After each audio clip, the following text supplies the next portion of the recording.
La liberté d'expression est inhérente à la liberté de la presse. Elle est considérée comme un droit de l'homme inaliénable et établi par l'article 19 de la Déclaration universelle des droits de l'homme qui stipule, je cite, « Tout individu a le droit à la liberté d'opinion et d'expression », ce qui implique le droit de ne pas être inquiété pour ses opinions et celui de chercher, de recevoir et de répondre sans considération de frontières les informations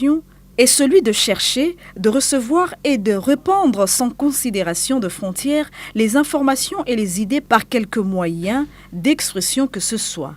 Pourtant, cette liberté fondamentale est de plus en plus bafouée à travers le monde.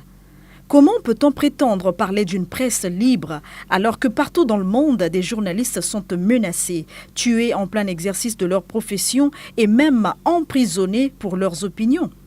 Dans un monde en pleine révolution, l'accès à l'information pour les journalistes demeure encore un tabou dans plusieurs pays. Dans un monde en pleine révolution, l'accès à l'information pour les journalistes demeure encore un tabou dans plusieurs pays d'Afrique, où ces derniers sont regardés en chiens de faïence, même lorsqu'il s'agit de glaner quelques informations susceptibles d'éclairer la lanterne des populations sur un fait, surtout dans les institutions publiques qui sont parfois les premières à reprocher aux journalistes le manque d'équilibre. Le droit de dire et d'imprimer ce que nous pensons est le droit de tout homme libre, dont on ne saurait le priver sans exercer